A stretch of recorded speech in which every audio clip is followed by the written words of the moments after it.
अच्छा, हमने बात की ग्लोबलाइजेशन की और फिर हमने कहा कि उस ग्लोबलाइजेशन को या उस ग्लोबल वर्ल्ड को कंट्रोल करने के लिए, उसको मॉनिटर करने के लिए, उसको हार्मोनाइज करने के लिए, उसको पुलिस करने के लिए हमें कुछ ग्लोबल इंस्टीट्यूशंस की ज़रूरत पड़ेगी। वो ग्लोबल इंस्टीट्यूशंस भी हमने डिस्कस कर लिए। अब हम डिस्कस करने जा रहे हैं कि ग्लोबलाइजेशन पॉसिबल क्यों हुआ। अभी थोड़ी देर पहले किसी ने क्वेश्चन किया था कि ट्रांसपोर्टेशन वगैरह भी इसमें शामिल है, तो वो हम यहाँ पे डिस्कस कर लेंगे कि ग्लोबलाइजेशन कैसे पॉसिबल हुआ, ग्लोबलाइजेशन के ड्राइवर्स क्या थे। तो उसमें जो हमारे पास जो फैक्टर्स हैं या जो ड्राइवर्स हैं वो दो हैं, जो दो मेन फैक्टर्स, बड़े फैक्टर्स हैं। Two macro factors underlie the trend towards greater globalisation. उसमें पहली चीज़ ये थी कि declining trade and investment barriers. जब थोड़ी देर बाद हम एक स्लाइड डिस्कस करेंगे जिसमें आप देखेंगे कि पहले वक्तों में ट्रेड और इन्वेस्टमेंट बैरियर्स कितने बड़े बड़े होते थे, लेकिन since 1950 average tariff have fallen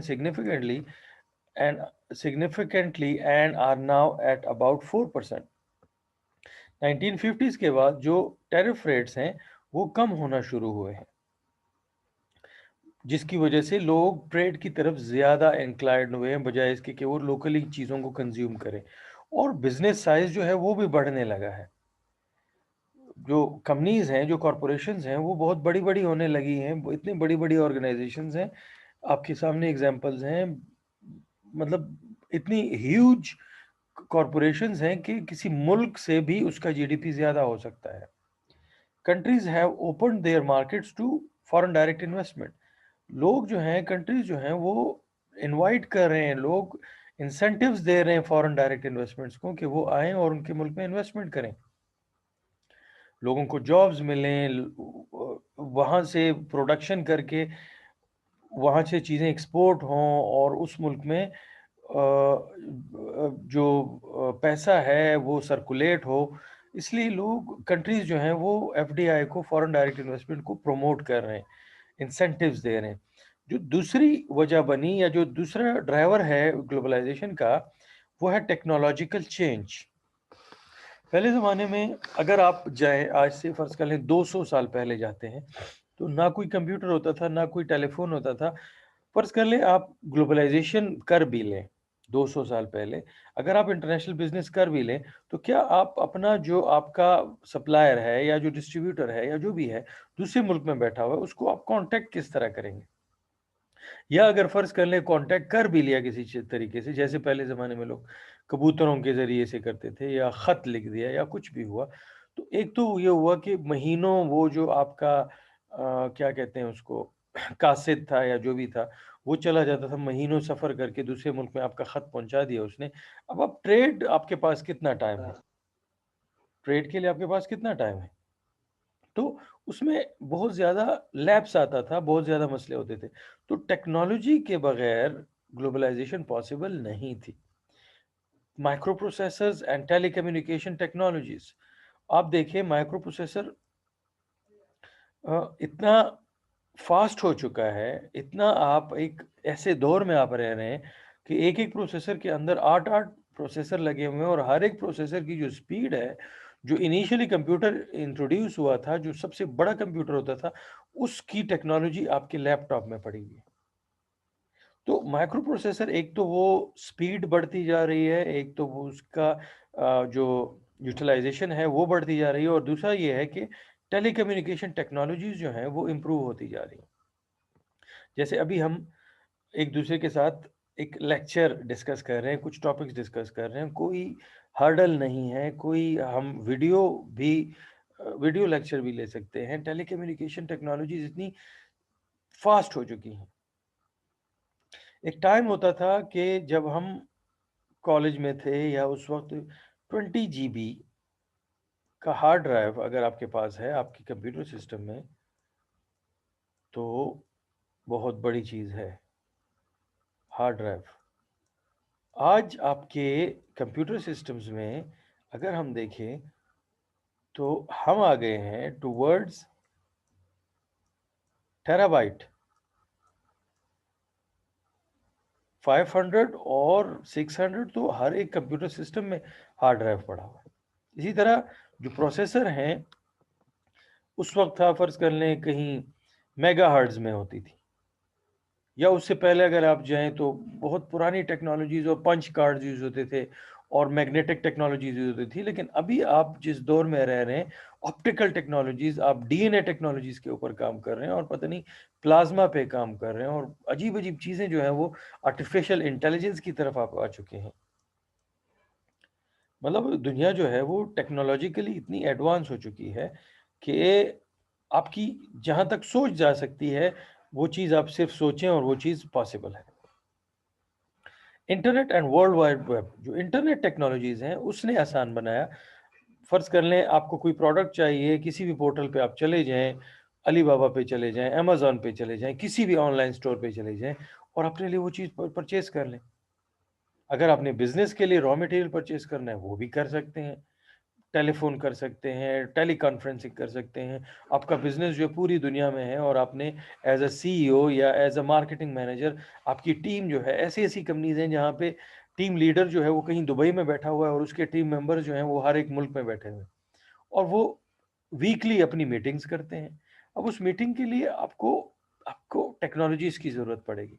technology, telecommunication technology, internet, world wide web, उसमें क्या हो रहा है कि आप इजीली अपने क्लाइंट्स के साथ और अपने टीम मेंबर्स के साथ, अपने सबॉर्डिनेट्स के साथ, अपने मैनेजर्स के साथ आप कनेक्टेड हैं।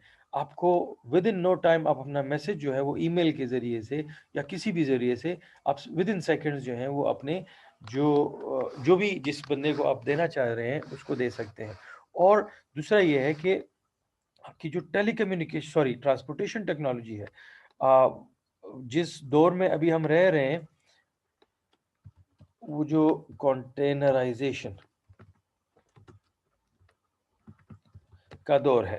कंटेनराइजेशन से मेरा मतलब यहाँ पे हरगिज वो जो रोड बंद करने वाला कंटेनर वो नहीं है। कंटेनर वो कंटेनर है जिसमें हम बिजनेस करते हैं।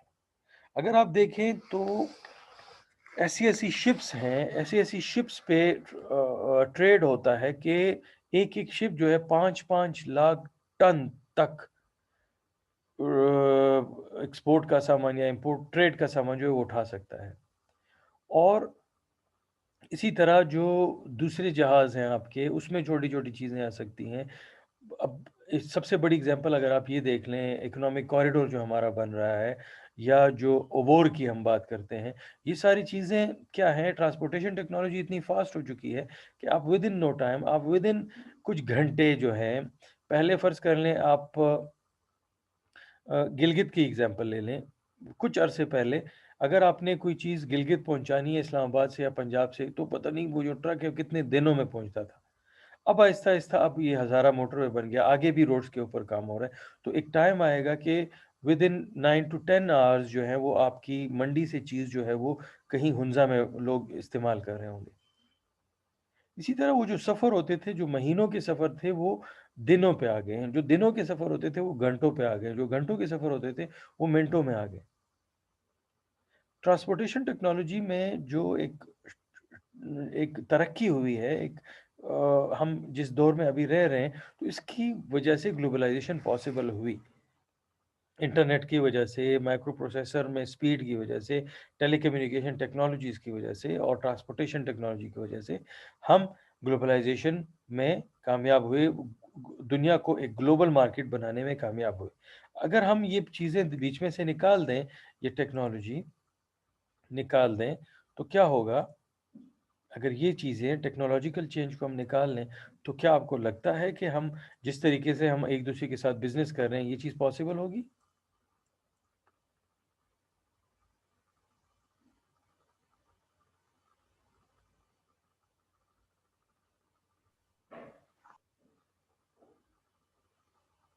क्या ये पॉसिबल है ग्लोबलाइजेशन विदाउट टेक्नोलॉजिकल चेंज?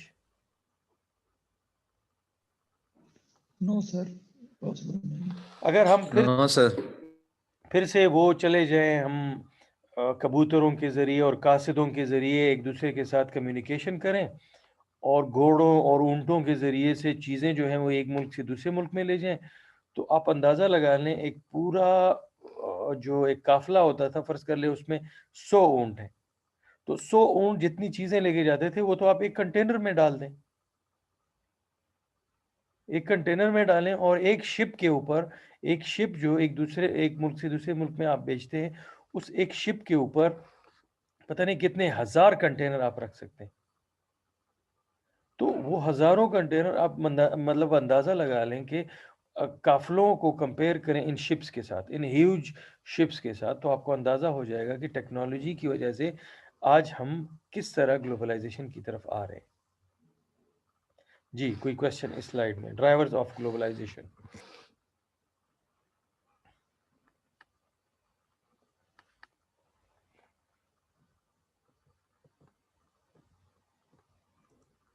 कोई क्वेश्चन हो तो नो पूछ। सर, क्लियर है। क्लियर है? यस सर, क्लियर है। अच्छा, आगे चलते हैं। ये एक स्लाइड आप देख लें, आपको थोड़ा सा इस चीज़ से भी अंदाज़ा हो जाएगा। Average tariff rates on manufactured products as percentage of value, अगर आप इसको देख लें तो हमारे पास चलें 2008 का डाटा ही देख लें। फ्रांस का जो टैरिफ रेट होता था, टैक्स रेट होता था इंपोर्ट एक्सपोर्ट के ऊपर 21% इन 1930, फिर 18% पे आया। Declining trade and investment barriers 1990 पे में 5.9%, ट्रेड बैरियर्स कम होते जा रहे हैं। फिर 2008 में 3.9%। जर्मनी का आप देख लें 26% एंड देन टुवर्ड्स 3.9%। सबको आप देख लें, जो ट्रेड बैरियर्स हैं वो डिक्लाइन होते जा रहे हैं। इसको आप कंपेयर करें, इस स्लाइड को आप देख लें तो आपको अंदाज़ा होगा कि जो ट्रेड बैरियर्स हैं वो कैसे डिक्लाइन होते जा रहे हैं, और कोशिश की जा रही है कि इस फिगर को, जो 3.9% की फिगर आपको नज़र आ रही है, इसको ज़ीरो पे लाया जा सके, कोई ट्रेड बैरियर्स ना हो, टैरिफ रेट्स ना हो, ताकि लोग फ्री ट्रेड कर सकें। हम आना चाह रहे हैं towards free trade. World trade organisation का मकसद जो है, दुनिया को लेके आना है towards free trade. Free trade means 0% tariff rates, zero taxes. और अगर आप देखें तो वो इस चीज़ में कामयाब हो रहे हैं। लग ऐसे रहा है कि अप टू 2030 या इस तरह हम, ये जो गोल है WTO का, ये शायद अचीव हो जाए, फ्री ट्रेड की तरफ ये चले जाएंगे।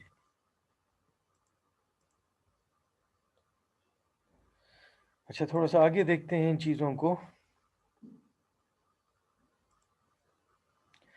फिर इसके बिजनेस के लिए इसके इम्प्लीकेशंस क्या हैं? फ्री ट्रेड हो गया या ट्रांसपोर्टेशन टेक्नोलॉजी होगी, जो भी है, इसके क्या असरात हैं बिजनेस के ऊपर, इसके क्या फ़ायदे हैं बिजनेस के लिए?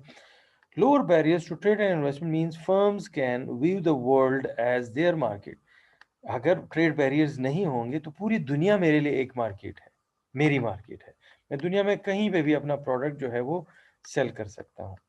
Base production in the optimal location for that activity, और आपकी जो प्रोडक्शन है वो आप कहीं पे भी रख सकते हैं इजीली। आप उस प्रोडक्शन को कहीं पे भी रख सकते हैं, मतलब आपके लिए ये नहीं है कि आपकी ये होम कंट्री है और ये होस्ट कंट्री, नहीं, कोई होम होस्ट कंट्री नहीं है। पूरी दुनिया आपके लिए आपका होम ग्राउंड है, आप कहीं पे भी खेल लें। प्रोडक्शन अपनी कहीं पे भी जो आपके लिए ऑप्टिमल हो, जो आपके लिए बेस्ट हो, उसमें आप कहीं पे भी प्रोडक्शन रख लें, आप आउटसोर्स कर लें चीज़ों को। फिर टेक्नोलॉजिकल चेंज का क्या फ़ायदा हुआ? Lower transportation costs help create global markets. जब ट्रांसपोर्टेशन कॉस्ट कम होने लगी, ट्रांसपोर्टेशन कॉस्ट कम हो गई, तो उसकी वजह से क्या हुआ कि ग्लोबल मार्केट्स क्रिएट होना शुरू हो गई। अगर ट्रांसपोर्टेशन कॉस्ट हम बढ़ा लें, ये शिप्स वगैरह हम बीच में से निकाल दें, तो कॉस्ट इतनी ज़्यादा आएगी in terms of money and in terms of energies, cost इतनी बढ़ जाएगी कि ग्लोबल मार्केट्स पॉसिबल नहीं होंगे। Lower information and communication cost, पहले एक दौर होता था जब हम कॉलेज में थे या नए नए यूनिवर्सिटी में आए थे, तो उस वक्त हम एक फ़र्ज़ कर लें 100 रुपए का एक कार्ड हमने ख़रीदा इंटरनेट के लिए, अपने उसके ऊपर घर के सिस्टम के लिए। वो कार्ड हम स्क्रैच किया, जैसे आप मोबाइल कार्ड स्क्रैच करते हैं, मोबाइल कार्ड स्क्रैच किया, सॉरी वो इंटरनेट कार्ड, और उसमें जब आप यूज़ करते एक ही रात में वो कंज्यूम हो जाता था। 100 रुपए का एक कार्ड जो है जब आप यूज करते थे तो एक ही रात में वो कंज्यूम हो जाता था, उसके रेट्स ज्यादा होते थे।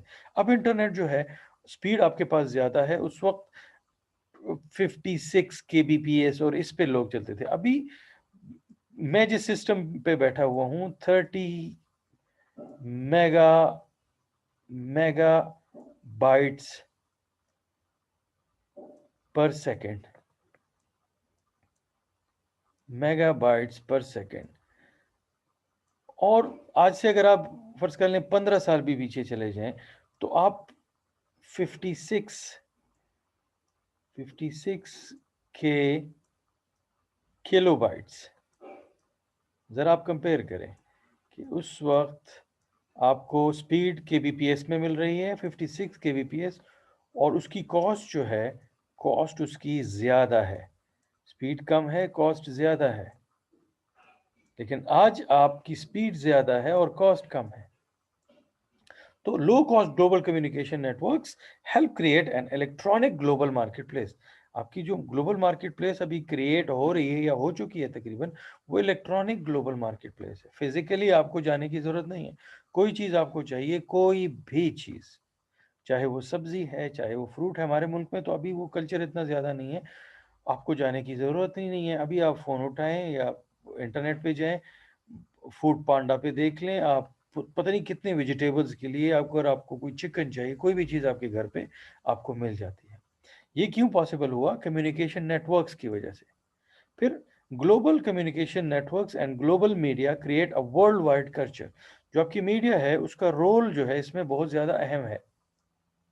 पूरी दुनिया का एक ही कल्चर बन चुका है, world wide culture, and a global market for consumer products. और कंज्यूमर प्रोडक्ट्स के लिए जब कल्चर एक ही बन गया, टेस्ट हमारे कन्वर्ज हो गए, तो हमारा जो प्रोडक्ट है उसके लिए ग्लोबल मार्केट बन गई। हम उसको कहीं पे भी सेल कर सकते हैं। हमारे लिए ये नहीं है कि ये प्रोडक्ट सिर्फ इस्लामाबाद के लिए है, नहीं, ये प्रोडक्ट पूरी दुनिया के लिए है। कहीं से भी लोग आ सकते हैं, आपका प्रोडक्ट खरीद सकते हैं। जस्ट आपने क्या करना है, उसको इंटरनेट पे अपना एक पेज बनाना है, आपने अपना एक पोर्टल बनाना है और उस पर प्लेस कर देना है, या किसी और पोर्टल पे जो कि ज़्यादा चल रहा हो, किसी भी पोर्टल पे लगा लें, किसी शॉप पे लगा लें, ऑनलाइन शॉप से, और वो प्रोडक्ट जो है उसके लिए आपको कस्टमर्स मिल जाएंगे किसी भी मुल्क से। फिर आप अपनी जो ट्रांसपोर्टेशन टेक्नोलॉजी यूज़ करें, डीएचएल यूज़ करें, टीसीएस यूज़ करें, पता नहीं क्या क्या है, म्यूलर एंड फिप्स है, पता नहीं क्या क्या कुरियर सर्विसेज हैं, वो यूज़ करें, और अपना प्रोडक्ट जो है वो किसी भी मुल्क में, अफ्रीका में जो है वो विद इन 2 और 3 डेज जो है वो डिलीवर कर दें, और अपनी पेमेंट ले लें। आप पेमेंट्स को आप देख लें, पेमेंट मैकेनिज्म्स को आप देख लें, कितनी आसान हो गई। अपने बैंक में घर बैठे आप अपना मोबाइल बिल पे कर सकते हैं, आप इलेक्ट्रिसिटी बिल पे कर सकते हैं, बच्चों की फीस पे कर सकते हैं, कोई दुनिया की कहीं से भी आपने कोई चीज़ खरीदी है उसके लिए पेमेंट कर सकते हैं, कन्वर्जन कर सकते हैं। तो मतलब आपके लिए चीज़ें आसान होगी, आपकी ज़िंदगी आसान होगी। जी, इस स्लाइड में अगर कोई क्वेश्चन हो। Implications for business.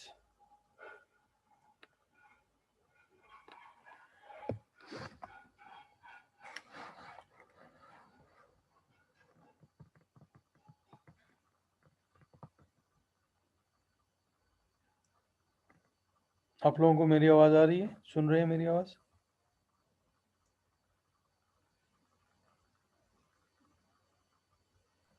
Yes sir, आवाज आ रही है। Sir.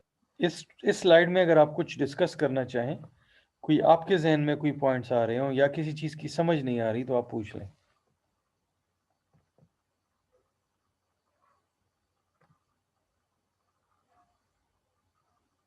No sir.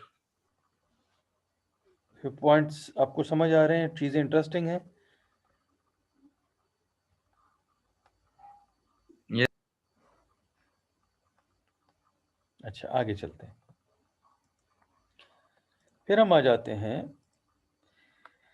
Globalisation debate की तरफ, कि जो ग्लोबलाइजेशन है इसमें इश्यूज भी बहुत ज़्यादा है। तो वो इश्यूज थोड़े से डिस्कस कर लेते हैं। कुछ लोग कहते हैं ग्लोबलाइजेशन एक अच्छी चीज़ है, कुछ लोग कहते हैं नहीं, ग्लोबलाइजेशन में प्रॉब्लम्स भी हैं। Supporters believe that increase trade and cross border investment means, मतलब जो इसको सपोर्ट कर रहे हैं वो किस तरह इसको जस्टिफाई करते हैं, ग्लोबलाइजेशन को किस तरह जस्टिफाई कर रहे हैं। वो कह रहे हैं, वो जो सपोर्टर्स हैं वो कह रहे हैं कि लो चीज़ों की प्राइसेस लो हो जाएंगी ग्लोबलाइजेशन की वजह से। जब कंपटीशन में आप आएंगे तो लोअर प्राइसेस में आपको गुड्स एंड सर्विसेज मिलेंगी और इसकी वजह से इकोनॉमिक ग्रोथ भी होगी ग्लोबलाइजेशन की वजह से। ये सपोर्टर्स कह रहे हैं, ये मैं नहीं कह रहा हूँ, ये ग्लोबलाइजेशन के सपोर्टर्स कह रहे हैं। अगर आप में से कोई सपोर्टर है तो उसके पॉइंट्स भी यही होंगे। Higher consumer income and more jobs, लोगों को की इनकम लेवल बढ़ रही है, लोगों को पैसा ज्यादा मिल रहा है क्योंकि बिजनेस हो रहा है और लोगों को जॉब्स मिल रही हैं ग्लोबलाइजेशन की वजह से।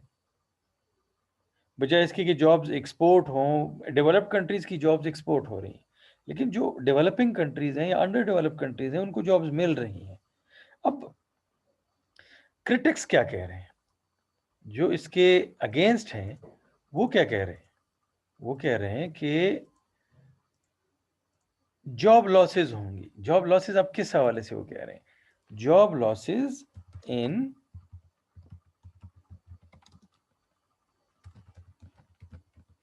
वो जो लोग जॉब की बात कर रहे थे वो डेवलपिंग कंट्रीज की कर रहे थे कि वहां पे जॉब्स मिल जाएंगी, लेकिन ये कह रहे हैं कि जॉब लॉस हो जाएंगी, मतलब जॉब्स जो हैं वो एक्सपोर्ट हो जाएंगी। फिर कह रहे हैं एनवायरमेंटल डिग्रेडेशन होगी। जब बहुत ज्यादा लोग बिजनेस की तरफ आएंगे, प्रोडक्शन की तरफ आएंगे, तो एनवायरनमेंट जो है वो तबाह हो जाएगा। फैक्ट्रीज आएंगी, ओजोन लेयर तबाह हो जाएगा, जंगल तबाह हो जाएंगे, एनवायरमेंटल डिग्रेडेशन होगी। The cultural domination of global media and MNCs, मतलब जो डेवलप कंट्रीज होंगी उनका कल्चर जो है वो डोमिनेट कर जाएगा। जो ग्लोबल मीडिया पे जो चीज दिखाई जाएगी उसी को हम अडॉप्ट करेंगे, वो हमारा कल्चर बन जाएगा। मतलब हम अपनी जो कोर वैल्यूज हैं, हम अपना कल्चर भूल जाएंगे। लेकिन बस जो एमएनसीज हमें बता रही हैं, मल्टीनेशनल कॉरपोरेशंस या ग्लोबल मीडिया, हम उसी को फॉलो करने लग जाएंगे और एक कल्चरल डोमिनेशन बन जाएगी उनकी। मतलब हमारा अपना कल्चर जो है, जिस कंट्री का जो भी कल्चर है वो खत्म हो जाएगा। अब आप क्या कहते हैं इस स्लाइड के बारे में, इस डिस्कशन के बारे में?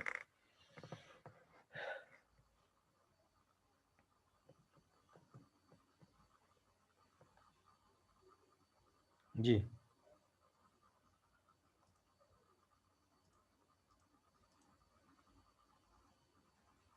सर, अभी जो कोविड की सिचुएशन है,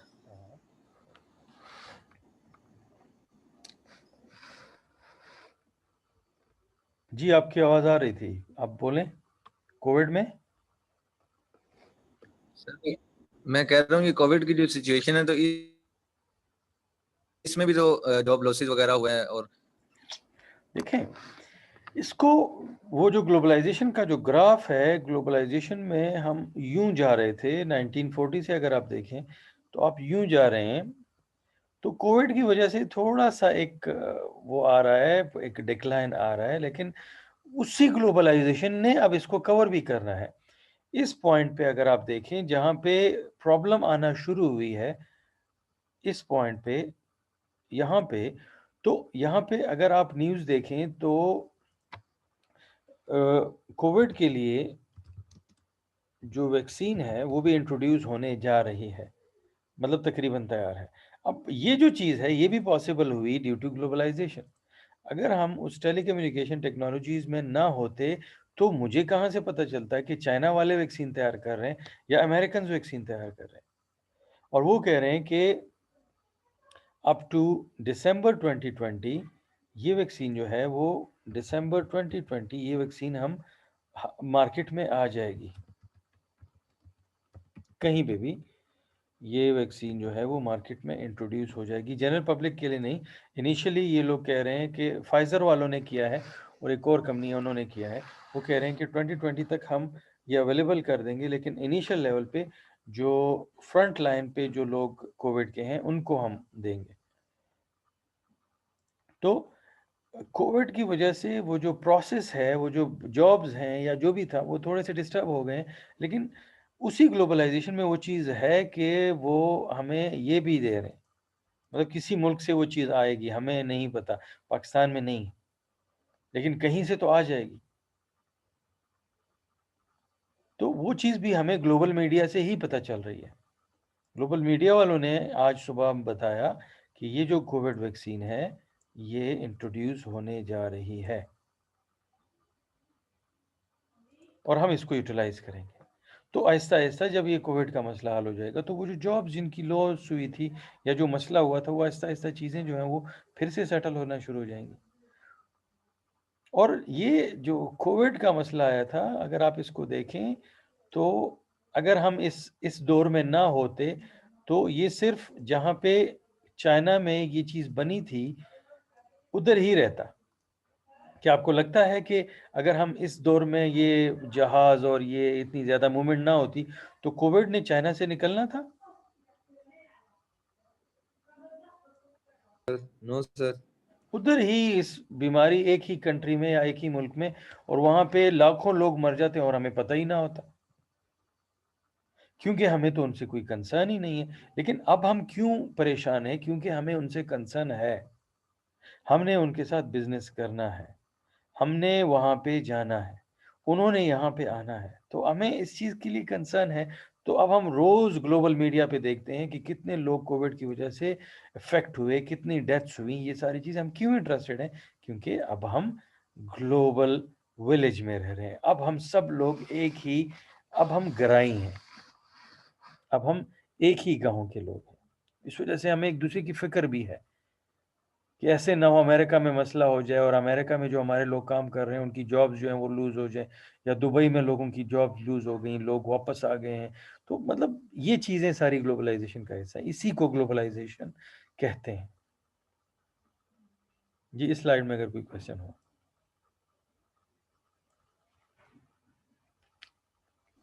नो सर, बस क्लियर हो गया। क्लियर हो गया? ठीक है।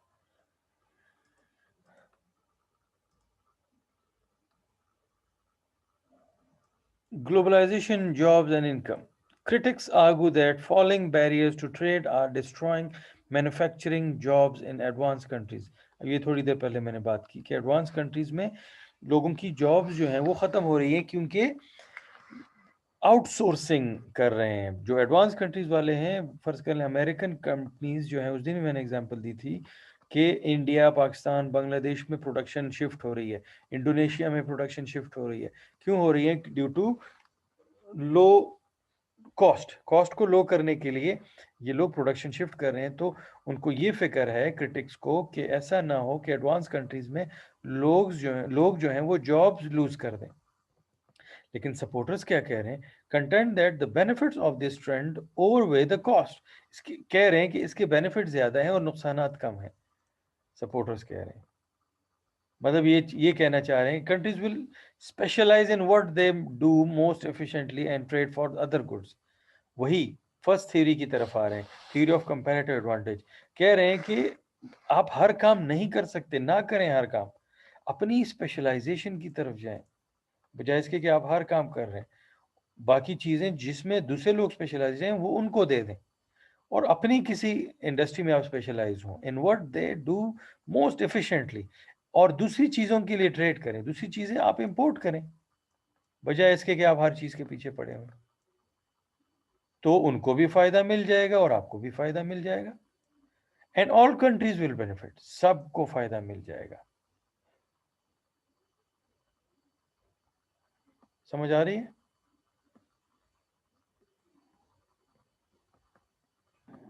Yes sir. फिर आगे क्या डिस्कशन हो रही है इनकी? Globalisation and the world's poor, जो गरीब ममालिक हैं, गरीब लोग हैं, उनके साथ क्या होगा? Is the gap between rich Nations and poor nation is getting wider. मतलब गरीब गरीब से गरीब तर होता जा रहा है, क्वेश्चन है, और अमीर जो है वो अमीर से अमीर तर होता जा रहा है। इसके बारे में क्या कहते हैं सपोर्टर्स, क्या कह रहे हैं और क्रिटिक्स क्या कह रहे हैं? Critics believe that if globalization was beneficial, there should not be a divergence between rich and poor nations. मतलब अगर कह रहे हैं कि अगर ग्लोबलाइजेशन कोई अच्छी चीज होती तो ये गैप, जी, ये जो गैप है बिटवीन रिच एंड पुअर ये इतना बड़ा ना होता। गरीब इतना ज़्यादा गरीब ना होता और अमीर इतना ज़्यादा अमीर, मुल्कों की बात हो रही है, ये डाइवर्जेंस इतनी ज़्यादा नहीं होती। ये कह रहे हैं कि ये सारा कुछ जो हुआ है ये ग्लोबलाइजेशन की वजह से हुआ है। फिर सपोर्टर्स कह रहे हैं कि that the best way for the poor nations is to improve their situation. बजाय इसके कि आप रोएं, आप अपनी सिचुएशन को इम्प्रूव करें, करप्शन ख़त्म करें, आप क्वालिटी को बढ़ाएं, बजाय इसके कि आप ऐसी चीज़ें दुनिया में दे रहे हैं कि लोग पसंद ही नहीं कर रहे हैं। आप फ्रॉड कर रहे हैं लोगों के साथ। मैं अपने मुल्क की एग्जांपल ले रहा हूं। अगर आप फ्रॉड करेंगे, आप अच्छी टेक्नोलॉजी नहीं देंगे लोगों को, तो क्यों आपसे लोग खरीदेंगे? फिर तो आप गरीब होते जाएंगे। आपने अपने आप को खुद बनाना है, अपनी सिचुएशन को खुद इम्प्रूव करना है, तालीम हासिल करनी है, एजुकेशन की तरफ आना है, उन अपॉर्चुनिटीज़ का फ़ायदा उठाना है, बजाय इसके कि आप लोग दूसरों की चीज़ें कंज्यूम करें। आप खुद अपनी बनाएं। इंडिया को देख लें, पिछले 6-7 साल में इन्होंने एक कॉन्सेप्ट दिया मेड इन इंडिया का, और आप आज देखें चाइना के साथ वो लोग कम्पीट कर रहे हैं। इसी तरह आप बांग्लादेश को देख लें। बांग्लादेश जो है 2005-6 में उनकी हालत ऐसी होती थी कि खाने के लिए वो लोग तरसते थे। आज उनका लाइफस्टाइल आप देख लें, उन्होंने खुद उस सिचुएशन का फ़ायदा उठाया, उस ग्लोबलाइजेशन का फ़ायदा उठाया, लोगों को इनवाइट किया कि आप आएँ और हमारे मुल्क में इन्वेस्टमेंट करें, हम आपके साथ काम करना चाहते हैं। लोग आए, उन्होंने लो कॉस्ट लेबर उनको दी और उनकी सिचुएशन जो है वो इम्प्रूव हो गई। विद इन 9 to 10 ईयर्स उनकी सिचुएशन इम्प्रूव हो गई, वो बेहतर हो गए। वो लोग जो खाना खाने के लिए तरसते थे, आज उनके पास बड़ी बड़ी गाड़ियां हैं। Reduce barriers to trade and investment, barriers को कम करें, सपोर्टर्स कह रहे हैं, ताकि ओपनली आप बिजनेस कर सकें और ओपनली compete कर सकें। और दूसरा वो कह रहे हैं कि implement economic policies based on free market economies. ऐसी ऐसी इकोनॉमिक पॉलिसीज बनाएं जो इन लाइन हो विद फ्री मार्केट इकोनॉमीज के साथ, उसके साथ क्लैश ना हो कि एक तरफ आप फ्री मार्केट की बात कर रहे हैं और दूसरी तरफ आप अपनी जो आपकी इकोनॉमिक पॉलिसीज हैं वो स्ट्रिक्ट हैं। ऐसा ना करें, रिलैक्स रखें चीज़ों को, तो आपकी सिचुएशन जो है वो इम्प्रूव होगी, लोग आएंगे आपके यहाँ इन्वेस्टमेंट करेंगे और आपकी जो ज़िंदगी है वो बेहतर होती जाएगी। जी, इस स्लाइड में कोई क्वेश्चन?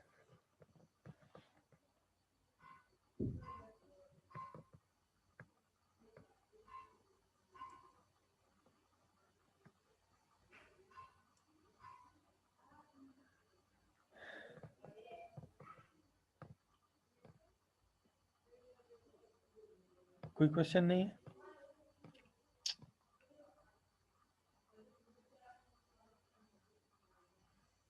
पढ़ें, इसको समझने की कोशिश करें और क्वेश्चन पूछें, डिस्कस करें।